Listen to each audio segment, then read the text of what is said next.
आगे क्या कह रहे हैं परम पूज्य सदगुरु रामपाल जी भगवान, हमने क्यों जून के महीने में ये दाढ़ी मूछ वाले को अपना भगवान अपना बाप मान के नहीं पूजना चाहिए, इसका प्रकट दिवस नहीं मनाना चाहिए नकली कबीर का? क्यों? क्योंकि असली कबीर संत रामपाल जी धरती पे आ चुके हैं। ये अपने आप को क्यों छुपाते रहे, अपने आप को क्यों दास बताते रहे, भगवान का भेजा हुआ क्यों बताते रहे? समझो उन बातों को, जबकि इन्होंने सत्संगों में स्पष्ट कर दिया कि मुझ संत रामपाल के अलावा धरती पर दूसरा कोई कबीर नहीं, कोई भगवान नहीं। अपना काम वो स्वयं ही करता है, जिसका काम उसी को साजे और करे तो मूर्ख बाजे।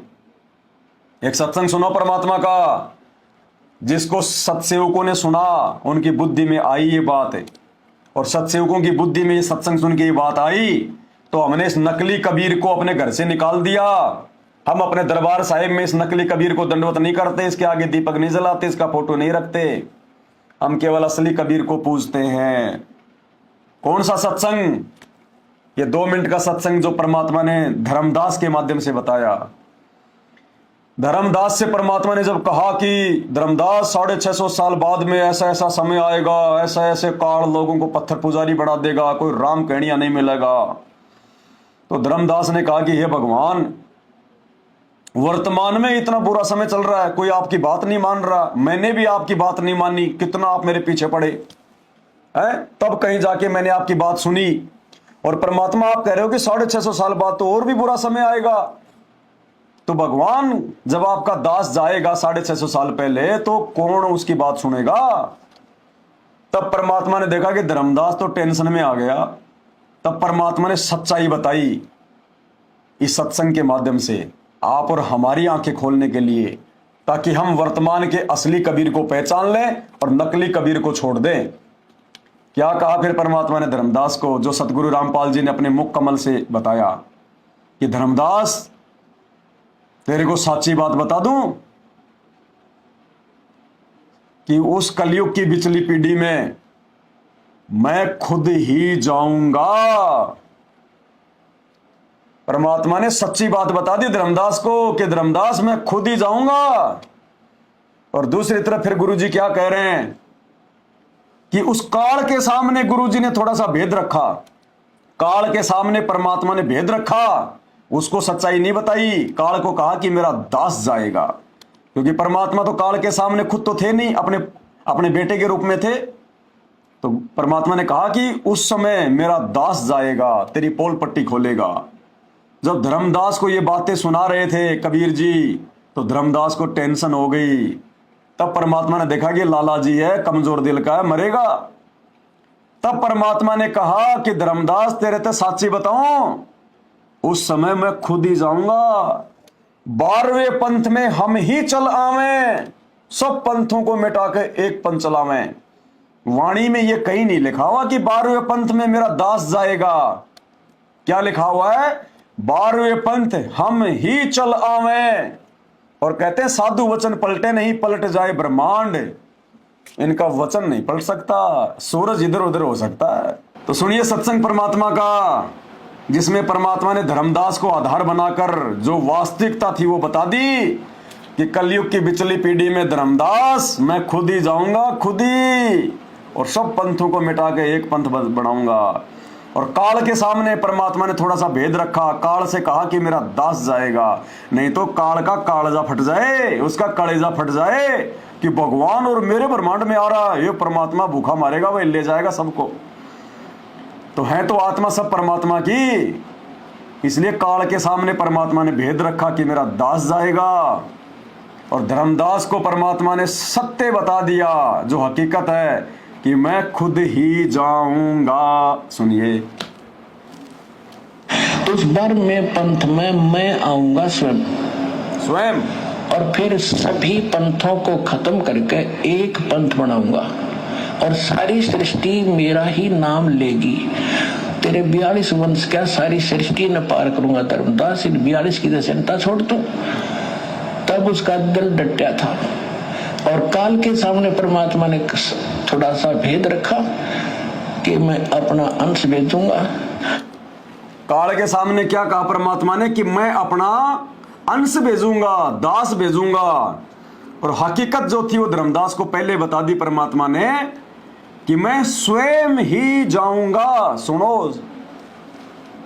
उस बर में पंथ में मैं आऊंगा स्वयं, और फिर सभी पंथों को खत्म करके एक पंथ बनाऊंगा, और सारी सृष्टि मेरा ही नाम लेगी। तेरे 42 वंश क्या सारी सृष्टि न पार करूंगा धर्मदास, इन 42 की चिंता छोड़ तू। और काल के सामने परमात्मा ने भेद रखा।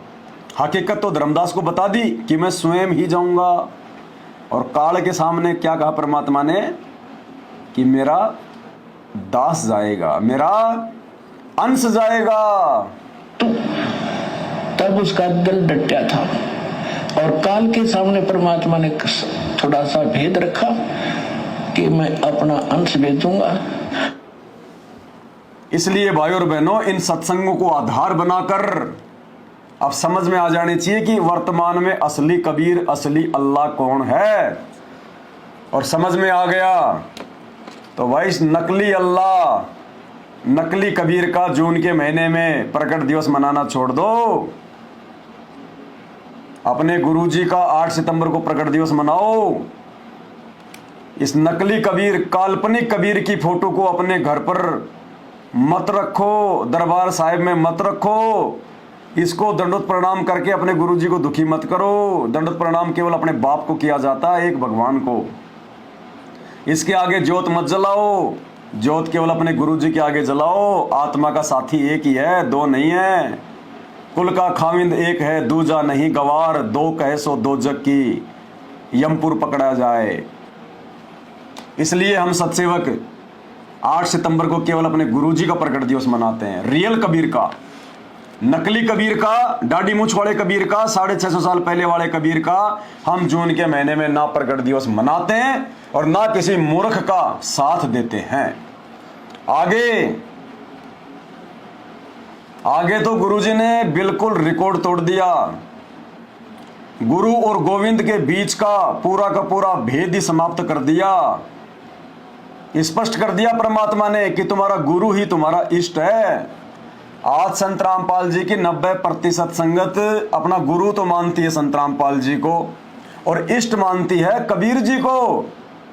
इष्ट मानी भगवान, परमात्मा, अल्लाह, और संत रामपाल जी को मानती है अपना गुरु। इसीलिए तो जून के महीने में इस नकली कबीर को अपना बाप बना लेती है, इसको भोग लगाती है, इसको प्रकट दिवस मनाती है, और 8 सितंबर को संत रामपाल जी को भोग लगा देती है। संत रामपाल जी का प्रकट वो जो है वो अवतरण दिवस मनाती है।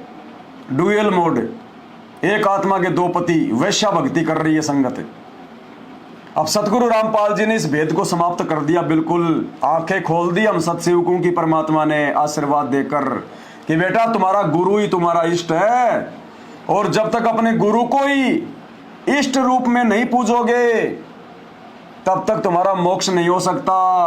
सुनिए क्या कह रहे हैं परमात्मा, अपने ही गुरु को इष्ट रूप में पूज कर। एक पति को छोड़कर आन में आस्था रखने वाली पत्नी को व्यभिचारिणी कहते हैं। तो एक पति में आस्था छोड़कर दूसरे में आस्था रखने वाली आत्मा को क्या कहते हैं? व्यभिचारिणी। एक पति तो ये है, इसके अलावा यदि आप इसको भी पूज रहे हैं तो ये क्या हो गया? अन्य, दूसरा हो गया। तो वो भगत क्या है? वैश्या, व्यभिचारिणी भक्ति कर रहा है, वैश्या भक्ति कर रहा हो। एक पति को छोड़कर आन में आस्था रखने वाली पत्नी को व्यभिचारिणी कहते हैं। तो अपने ही पति से हर इच्छा पूरी हो उसी को पति भर्ता कहते। तो हम जब पति भर्ता पद पर आ जाएंगे तो परमात्मा कहते हैं पति भर्ता जमी पर जो जो धर है पावे, समर्थ झाड़ू देते हैं ना काटा लग जावे। ऐसा हंस, ऐसा भक्त जब अपने एक इष्ट पूर्ण परमात्मा पर अपने ही गुरु को इष्ट रूप में मानकर, जब अपने ही गुरु को इष्ट रूप में मानकर, अपने ही गुरु को इष्ट रूप में मानकर जब गुरु को ही इष्ट मान लिया, फिर इसकी आवश्यकता क्या पड़ गई? इसकी आवश्यकता क्या पड़ गई फिर? गुरुदेव कह रहे हैं कि ऐसी पतिव्रता आत्मा, ऐसा भगत अपने ही गुरु को इष्ट रूप में मानकर कि मेरा गुरु ही कबीर है, मेरा गुरु ही कबीर है, ये मानकर जो भक्ति करेगा उसका मोक्ष होगा। अभी तो हम इन दोनों को मान रहे हैं। अगर दोनों को एक ही मान लेते तो या तो भाई जून के महीने में हम इसका प्रकट दिवस मनाते या फिर 8 सितंबर को इनका मनाते, लेकिन आप तो दोनों का मना रहे हैं। आप संगत वाले जून के महीने में तो इस नकली कबीर को अपना बाप बना लेते हो, 8 सितंबर को संत रामपाल जी को अपना बाप बना लेते हो। तो आपने गुरु को इष्ट कहां माना? आप तो गुरु अलग मान रहे हैं और इष्ट अलग मान रहे हैं। अगर गुरु को ही इष्ट मान लेते तो केवल अपने गुरु का ही प्रकट दिवस मनाते, 8 जून के महीने में इसका नहीं मनाते। क्या कह रहे हैं परमात्मा? ये अनमोल सत्संग है, ये जान है परमात्मा की। और ऐसे ऐसे 1000 सत्संग दास के पास में है। मालिक की दया से परमात्मा सद्बुद्धि देता गया, दास सुन सुन के उनकी कटिंग करता गया, और आज काम आ रहे हमारे ये सत्संग। आज क्या कह रहे हैं गुरु जी? अपने ही गुरु को इष्ट रूप में मानकर, तो भाई इष्ट की आवश्यकता नहीं है, इन नकली फोटो के घर में आवश्यकता नहीं है, दरबार में आवश्यकता नहीं है, इसके आगे दीपक जलाने की आवश्यकता नहीं है, इसको दंडोत करने की आवश्यकता नहीं है, फाड़ के फेंक दो। ऐसा भक्त जब अपने एक इष्ट पूर्ण परमात्मा पर अपने ही गुरु को इष्ट रूप में मानकर जब अपने जीवन रूपी सफर में प्रस्थान करता है रास्ते पर, तो परमात्मा उस जीवन रूपी सफर के पाप कर्म रूपी कांटों को बुहारना शुरू कर देता, उसके दुखों को खत्म करना शुरू कर देता है, झाड़ू देता चलता है कि मेरी प्यारी आत्मा के कांटा ना लग जाए। ये तो संत रामपाल जी के भक्तों के लिए आदेश है भगवान का कि अपने गुरु को ही अपना इष्ट मान के पूजना है, जबकि बाकी जो हिंदू मुसलमान हैं उनको तो पता ही नहीं कि गुरु क्या होता है, गुरु मनाना चाहिए कि नहीं मनाना चाहिए, सच्चा गुरु कौन है, सच्चे गुरु की पहचान क्या है। दुनिया भर के ढोंगी पाखंडी मुल्ला मौलवी है, दुनिया भर के ये जो है जगत गुरु शंकराचार्य गांव-गांव में बैठे हैं। कैसे पहचान करोगे? पहचान होगी शास्त्रों से। पहचान शास्त्रों की कौन करवाएगा? तत्वदर्शी संत करवाएगा। तत्वदर्शी संत कौन होता है? खुद अल्लाह, खुद भगवान। और वो भाई आज संत रामपाल जी के रूप में धरती पे आया हुआ है। अरे संत रामपाल जी के 90% भगत तो खाली 2 पे आके अटक गए। भाई जो सात संगत से जुड़े हुए सत्सेवक, उन्होंने तो पहचान कर ली, उन्होंने तो अपने मन मंदिर में, अपने घर में, अपने घट में इनको बैठा लिया। नो डाउट, नो संशय, कोई प्रॉब्लम नहीं अब। और 90% जो संत रामपाल जी के भगत हैं, जो सतलोक आश्रमों से जुड़े हुए हैं, वो इन दोनों पे अटक रहे हैं कि भगवान ये है या भगवान ये है, इसको माने या इसको माने। उन्होंने दोनों को पूजना शुरू कर दिया। तो संत रामपाल जी के भक्तों की तो ये बाधा भी बहुत जल्दी हट जाएगी, कोई बड़ी बात नहीं है। लेकिन बाकी जो लोग हैं हिंदू या मुसलमान, उनके भगवानों की तो गिनती नहीं है। मुसलमान पता नहीं कहां कहां, फलाना मोइनुद्दीन चिश्ती की दरगाह, फलाने खवाजा की जो है वो दरगाह, फलाने बाबा की मजार, कभी मक्का कभी मदीना, 50 कसम बना रखे मुसलमानों ने, और कहते हैं हमारा अल्लाह एक है, और माथा टेकते फिरते हैं वो मजारों पे। और हिंदू भगवान एक है, भगवान एक है तो फिर कभी बरसाना, कभी मथुरा, कभी द्वारका, कभी जगन्नाथ, कभी हरिद्वार, कभी केदारनाथ, कभी बद्रीनाथ है। दुनिया भर के उन पत्थरों को अपना बाप बना रखा है। सोमवार आया शंकर जी को बाप बना लिया, सोमवार आया शंकर जी को, मंगलवार आया हनुमान जी को, बुधवार गणेश जी को, बृहस्पतिवार साईं बाबा को, शुक्रवार को माता जी को, शनिवार को शनिदेव, रविवार को भैरू जी को दारू चढ़ा दी। 50 कसम बढ़ा रखे। तो तुम्हारा क्या होगा मेरे भाई? आने वाले समय में तुम्हारा क्या होगा? अरे हमारा संत रामपाल जी के भक्तों का तो ज्यादातर का तो निपटारा हो गया, जो सात संगति से जुड़े हुए हैं उन्होंने तो केवल एक पे अपना ध्यान लगा लिया। बाकी जो 90% हैं जो सतलोक आश्रम वालों के पीछे चल रहे हैं, उनके खाली 2 हैं। इनका भी निपटारा हो जाएगा मालिक ने चाहे तो समय आने पर। अरे तुम्हारा क्या होगा जिनकी गिनती नहीं है? तुम्हारा क्या होगा? अगर एक दिन में एक छोड़ो तो तुम्हारे से तो लाख जन्म में भी नहीं छोड़े जाएंगे वो 33 करोड़ 33 करोड़। हिंदू मुसलमानों आंखें खोलो, क्या होगा तुम्हारा? है ना, हिंदू राम को अपना भगवान कहते हैं। अरे राम ने पहले अपना गुरु बनाया था। राम तुम्हारी तरह ऐसे कोई पद यात्रा नहीं करता था। राम ने पहले वशिष्ठ को अपना गुरु बनाया, वशिष्ठ ऋषि ने उनको ओम नाम दिया और राम उसके बाद अपनी भक्ति करते थे। मतलब राम तो बेचारा गुरु बना के भक्ति कर रहा है और तुम डायरेक्ट ही राम राम कर रहे हो। कहाँ राम मिलेगा तुम्हें? और राम मिल भी गए तो तुम्हें क्या मिल जाएगा? राम के ऊपर तो बहुत सारे राम हैं, बहुत सारे राम हैं। असली राम से बात बनेगी। राम राम सब जगत बखाने, आदि राम कोई बिरला जाने। ये हो आदि राम, राम का भी राम। अगर राम ही भगवान है तो राम से पहले तो सतयुग था। सतयुग में कौन था भगवान है? सतयुग के आदमी तो जानते भी नहीं थे राम कौन है। उस समय तो राम का जन्म भी नहीं हुआ था। द्वापर में श्री कृष्ण जी का जन्म हुआ। त्रेता युग में तो कोई जानता भी नहीं था श्री कृष्ण कौन है। आँख खोलो, परमात्मा धरती पे आया हुआ है। बाद में रोगे, पछताओगे, कुछ नहीं मिलेगा। अब देखो आगे सतगुरु रामपाल जी भगवान हमें कैसे समझा रहे हैं, कितना प्यार से समझा रहे हैं, एक एक बात को खोल के समझा रहे हैं। क्या कह रहे हैं गुरुदेव भगवान कि जब वो परमात्मा इस धरती पर आता है तो अपने से दूसरे को भगवान बताकर ही ज्ञान प्रचार करता है। यानी जब सन 1994 में सतगुरु रामपाल जी भगवान ने अपना ज्ञान प्रचार शुरू किया तो उनको हमारी मेंटल स्थिति का पता था कि ये नालायक, इन्होंने कभी भगवान देखा नहीं, इनको किसी ने बताया नहीं, देव देवताओं को पूज रहे हैं, माता मसाणियों को पूज रहे हैं। अगर उस समय संत रामपाल जी कह दे कि मैं कबीर हूं तो कोई नहीं मानता। संत रामपाल जी कह दे मैं खुद ही भगवान हूं, खुद ही अल्लाह हूं, कोई नहीं माने उनको कि काहे का भगवान हमारे जैसा इंसान है। जबकि आंख फूटी पड़ी है उनको। राम आया तो राम भी तो एक इंसानी बन के आया था, कोई सींग लगा के आया था क्या? उसको भी आपने भगवान मान लिया आज। श्री कृष्ण आया तो कोई सींग लगा के आया, पूंछ लगा के आया था क्या? उसको भी तो आपने भगवान मान लिया। हजरत मोहम्मद आया तो कोई सींग लगा के आया था क्या? उसको भी तो आज तुमने अल्लाह का रसूल मान लिया। तो भाई और बहनों, परमात्मा को पता था कि आत्माएं मुझे डायरेक्ट भगवान नहीं मानेंगी, इसलिए उन्होंने अपने आप को छुपाया, अपने आप को भगवान का दास बताया और कहा कि भगवान तो ये है कबीर जी जो 650 साल पहले आए थे, ताकि हम उनकी भक्ति करें। अब सत्संग में क्या कह रहे हैं परमात्मा कि भगवान जब भी आता है अपने से अन्य को भगवान बताकर ही भक्ति करवाता है। सुनिए, परमात्मा आते हैं, अपनी प्यारी आत्माओं को समझाते हैं तुम जिस क्रिया को कर रहे हो फाइनल नहीं है। इस क्रिया के, इस क्रम के साथ साथ आपने एक अवश्य कार्य भुला रखा है, परमात्मा की भक्ति का। अब पे आ है, अब पे भगवान की मैं, अब पे परमात्मा है और आप ही अपनी भक्ति के लिए अपने से अन्य भगवान बताकर आपको प्रेरित करते हैं। क्या बताते हैं?